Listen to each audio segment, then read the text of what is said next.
Welcome to the Worldview with Swasti, and today we are going to be discussing something very unusual. For the first time, Hindustan Aeronautics Limited, which is HAL, it has been eliminated from the India's fifth generation AMCA fighter jet program. Now, what remains now are three private players, Bharat Forge, Tata, and L&T, and that raises a whole host of questions. And to unpack those questions on whether the Indian Air Force is completely frustrated with HAL, is it something which we should welcome because privatization perhaps will bring better efficiency and competitiveness? Or is it something which is completely uncharted waters? And there are a lot of related questions around it as well about, why is it the HAL has not been able to deliver, so on and so forth. And to unpack that, no one better than Group Captain Ajay Lawat again, who's a former fighter pilot of the Indian Air Force. Okay, Ajay, so welcome to the Worldview with Swasti. You're no stranger to either the program or this platform. Now, quickly, why do you think something so unusual has happened? As you know, it has been doing rounds. It has also triggered a lot of very strong reactions all over the social media strategic community. So, first, the basics. How did this happen? Now, we know that a few months ago, news had come that India's Defense Ministry has, for the first ever time, opened the AMCA program to private players. And now we know that HAL is eliminated. So, first of all, let's just set the context for us. Dr. Rao, thank you for having me on the show. It's always a pleasure and a privilege. As you rightly mentioned in your opening comments, that it's important to first decipher what exactly happened before we jump into the whys and the hows of it. Mhm. So the news came out recently that in the bid to manufacture and produce India's fifth generation fighter aircraft that we call AMCA, Mhm. HAL will be kept out of the fray. Mm. It may have come as a surprise to some, but it certainly is not an item of surprise for the Ministry of Defense that framed the QRs. When the ministry framed the QRs or the potential selection criteria for who would get to do it, Mhm. there was a clause which referred to the financial viability versus the order book. Okay. Basically, what it said is if your annual revenue and compared with the order books, if the ratio is more than 1:3, you Yeah. get 0 marks out of 100. Mm.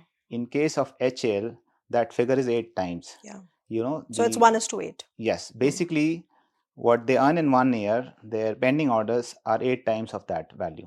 Yeah. So that was the criteria, and it was not a benign criteria. When the MOD inserted it, they had only one party in mind, that is HL. The So you idea, mean to say that they inserted this criteria to actually get HAL out? uh, I think yes, Okay. and should no one show up, then we could always fall back to HL. So this should have come as no surprise. If you scan the news items, Mm-hmm. the day this tender was floated, a couple of days later, in that week following, HL had written to the ministry saying this is unfair. This will make it difficult for us to kind of be selected. Mm-hmm. That was not the sole criteria. There were various other criterias, Yeah. but each criteria was given 100 marks. Yeah. So they would lose a full 100 marks out of this. Yeah.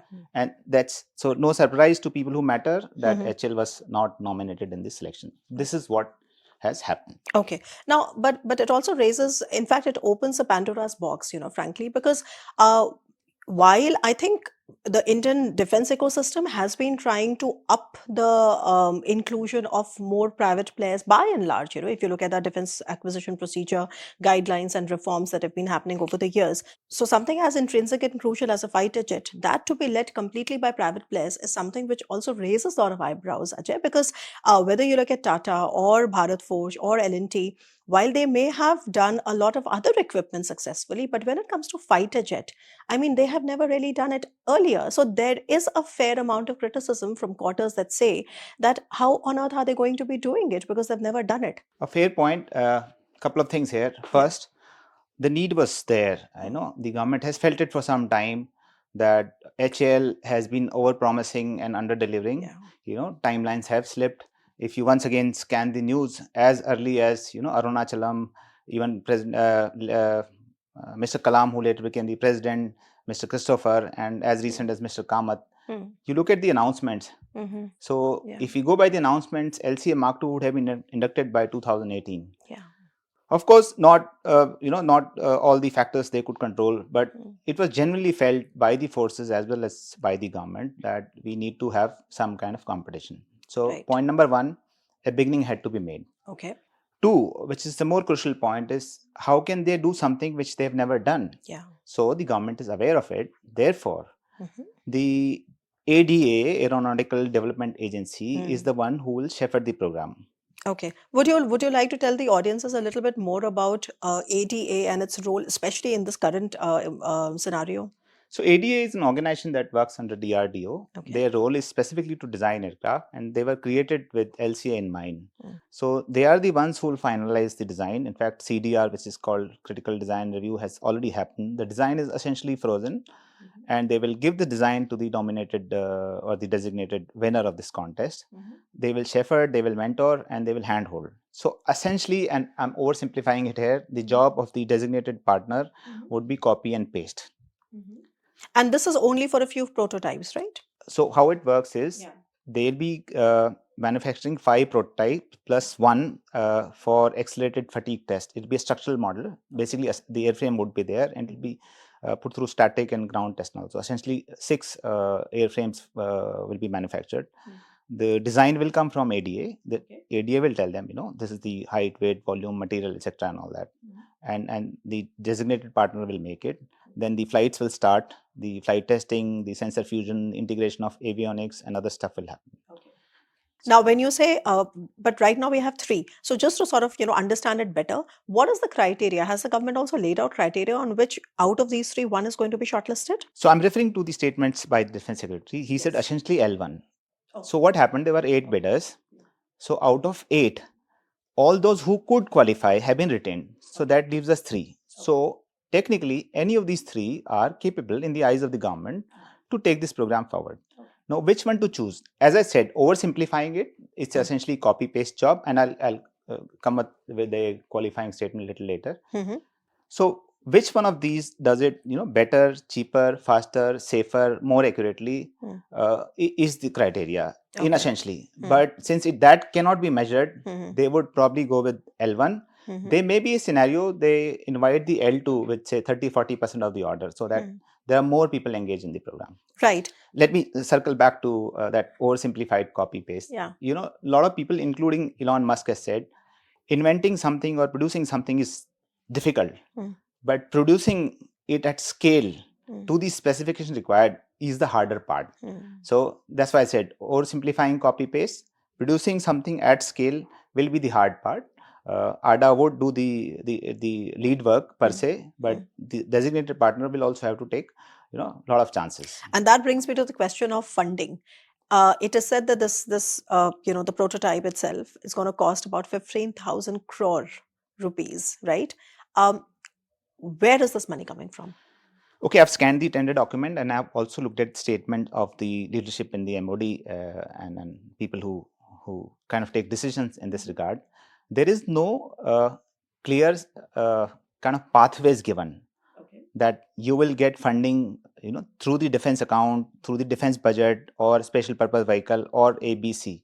But there are various statement of intents conveyed by the government, including the Raksha Mantri, that says that they would handhold and they would provide pathways for funding. Because, as you rightly said, 15,000 crore, if all things fall in place, everything works out, which is unlikely in a development program of this nature. The cost would overrun, the time would overrun. So they would definitely need support from the government. Right. And also, this is again a very interesting thing because, of course, since it's uncharted waters, of course, so we are also speculating a lot of things. But then if this really were to go through, in the manner in which it has been conceived and the manner in which it has been conveyed by the authorities. Now, don't you see these competing two different synergies where the LCA program is being steered, LCA program, and also the Prachand and the Dhruva helicopters, etc. That is going to be steered completely by HAL.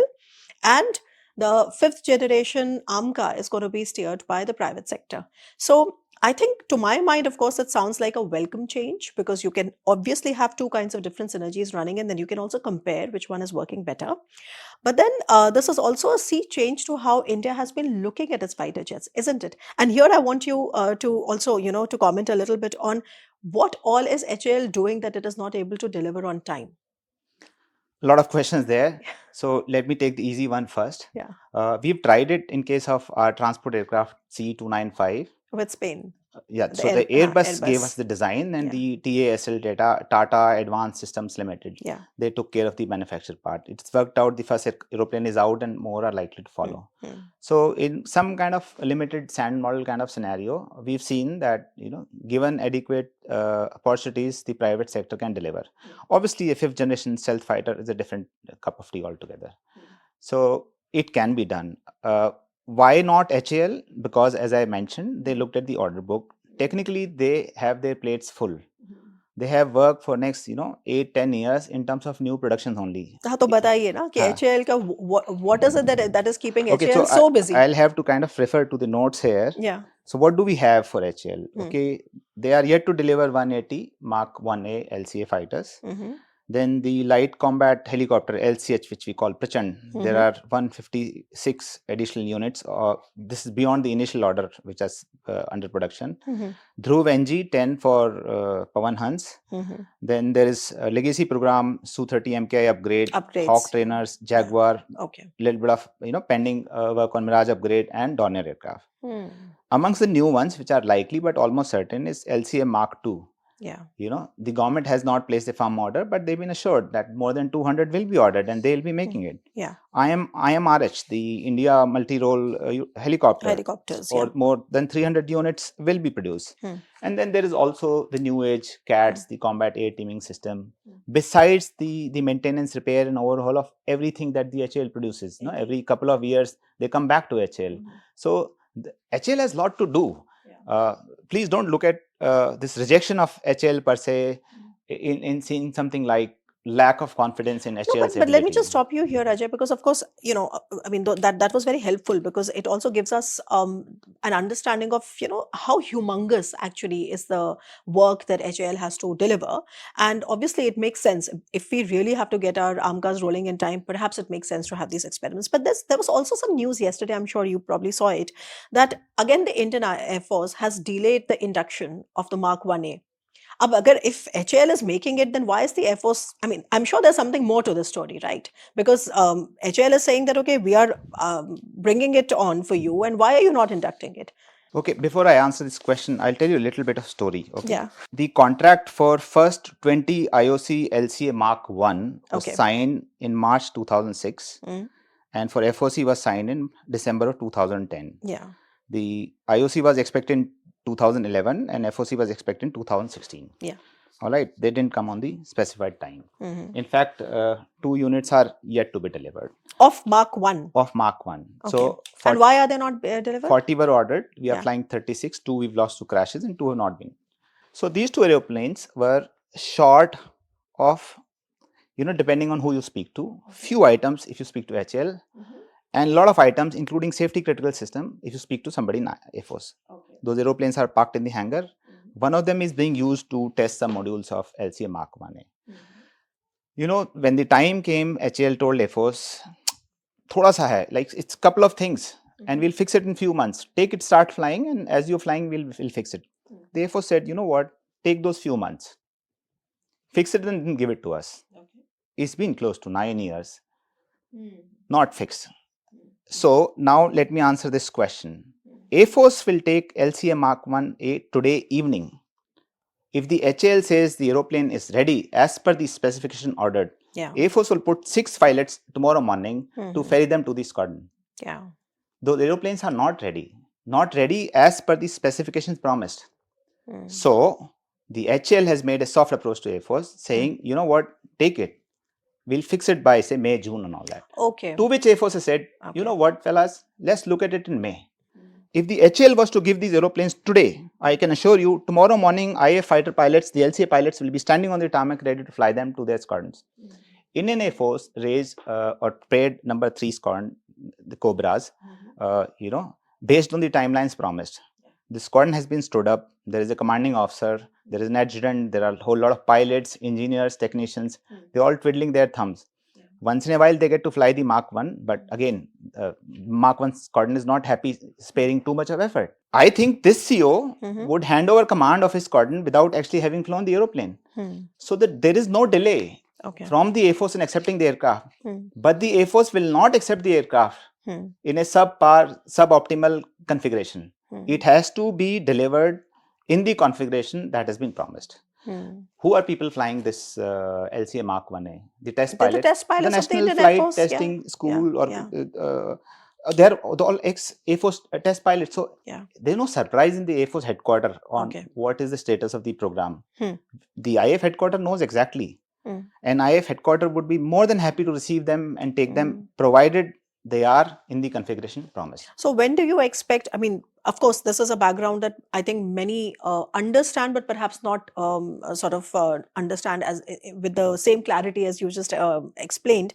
Now, in that sense, I mean, how do you, reasonably expect, for example, any development on Mark 1A or any development on Mark 2 in a manner which is operational? See, there is a famous quote from the current chief sitting in an LCA cockpit, and he said, "Maja nahi aaya." It was picked up by the press. Yeah. It's been almost a year, right? Yeah.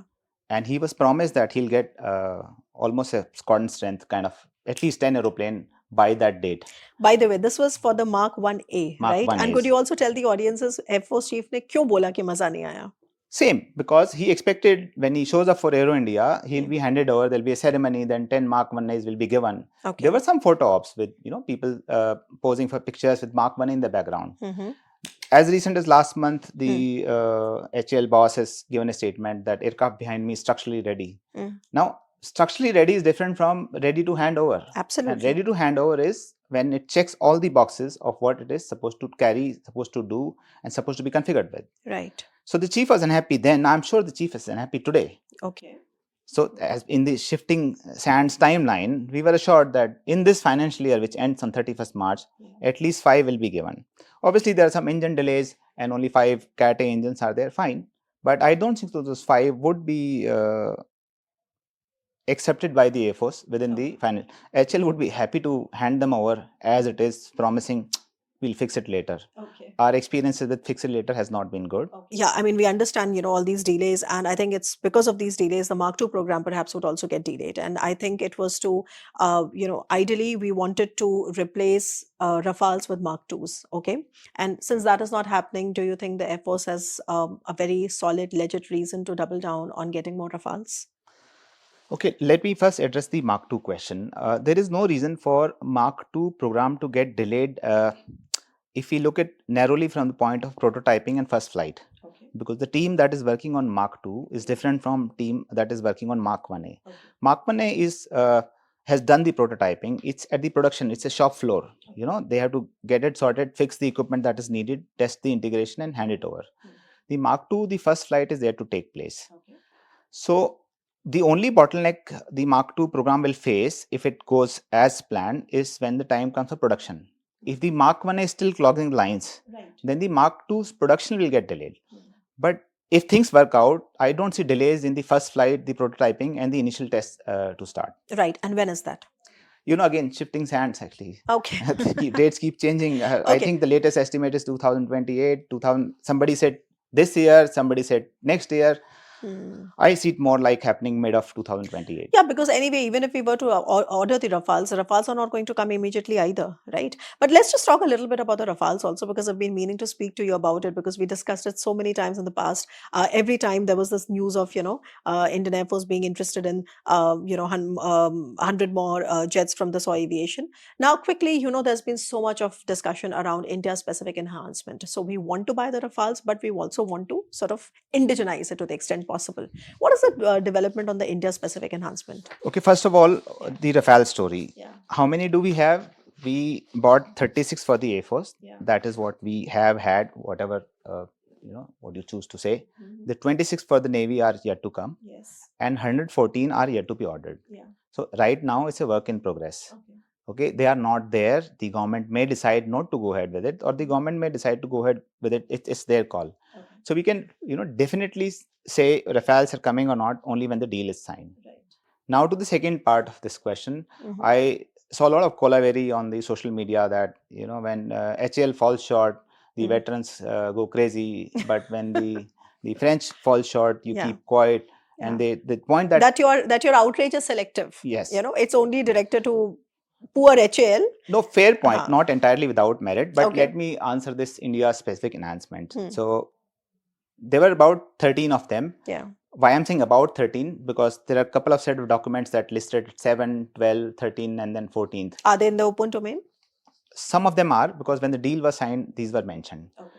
So as on date, all have been completed. So they were essentially what? They were to do with the avionics improvement, the radar improvement, certain safety critical features were added in the autopilot, life support, OBOGs and all that, onboard oxygen generation that allows to fly for longer, and then stuff like that, towed decoy, meteor integration. So all those kind of things are there.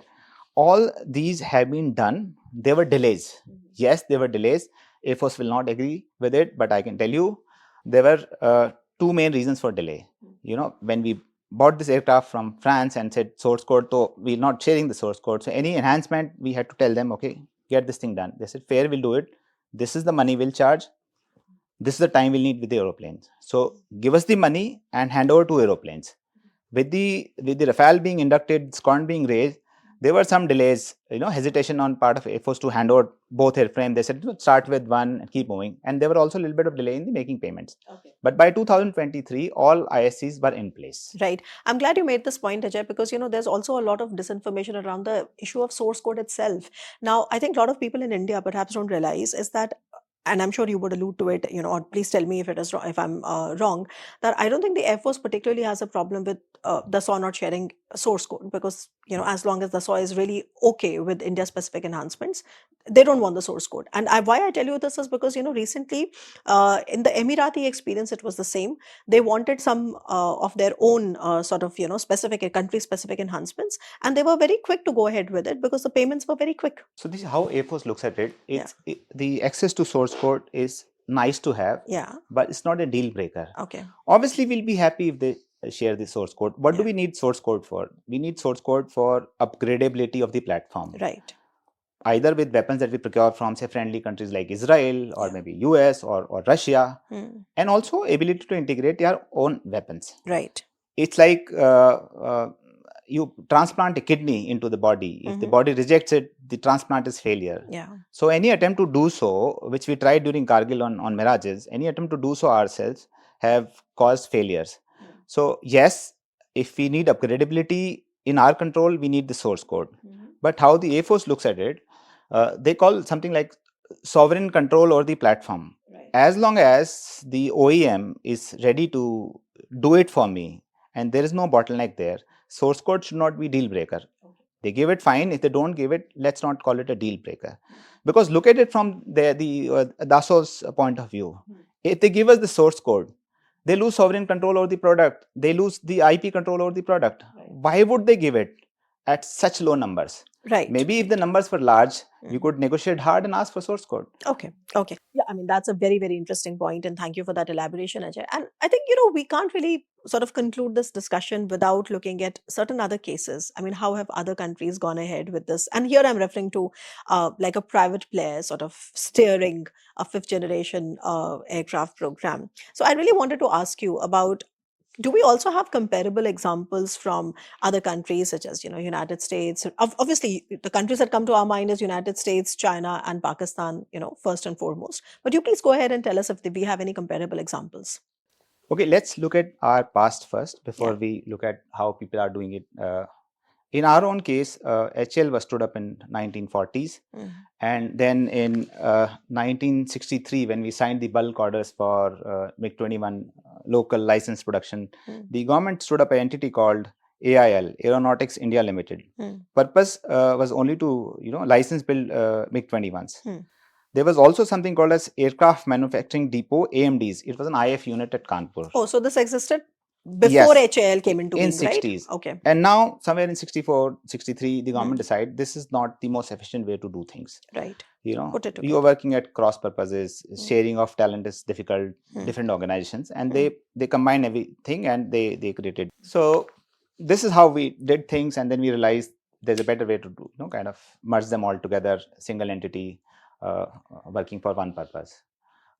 Now we're going, rewriting the pages again. We realize putting all your eggs in one basket is also not the best way to do things. We are creating alternate capacity. It worked in case of transport class of aircraft, C295, Airbus working with Tatas. Yeah. We're trying similar thing in fighters. Now looking at the other major global powers, So US typically has Boeing, Lockheed Martin, Yeah. and Northrop Grumman, and there are other chota, subsidiaries, and these companies consume them as they grow significant. Yeah. So there is military industrial complex is essentially private in nature. Yeah.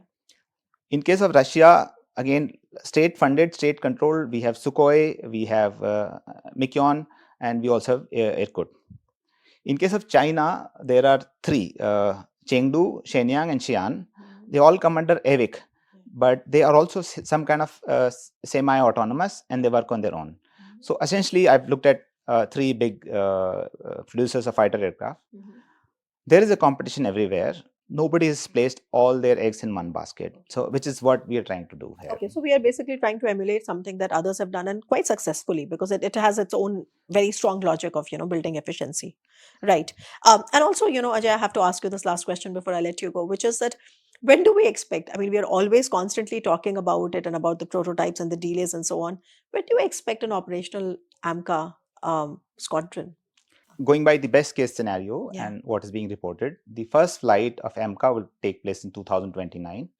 Give it 5 years of testing and integration. That goes to 2034. Okay. That's when the aircraft can be the HAL can start to, or the designated partner can start to mass produce this aircraft. Initial production rates will be 2 or 4 aircraft in a year, gradually increasing it to 8 or 10 depending on the orders. And give it 2 years for the squadron crew to take in the aircraft, train, get to day ops, fully ops status, hone the tactics and all that. So I am looking it to closer to 2038. Okay. Okay. So 2038 is the best case scenario. Yes. Right. What all can go wrong? A lot. See, right now it's cardboard. Yeah. More than cardboard. Sorry, Yeah. I'm oversimplifying. I mean, Yeah. it has been tested in theory. Yeah. Once the prototype is built, they start flying it. Then there would be aerodynamic challenges. There would be system integration challenges. There would be weapon integration challenges. And we have not even talked about the engine. Where is the AMCA engine coming from?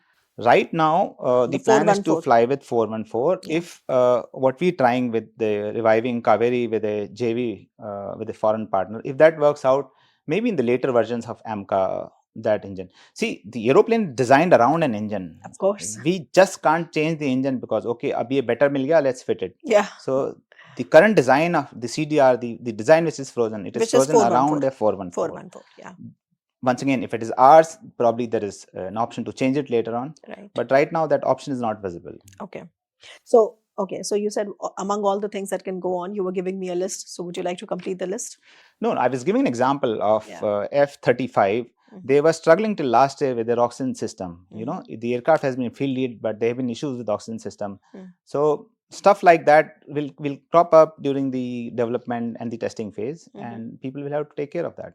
Right. On that note, Ajay, I have to thank you for helping us understand all the nitty-gritties of something which is quite, I would say, unprecedented in India's defense ecosystem, especially for our fighter jet program, because for the first ever time, we are going to be looking at it without the regular familiar HAL.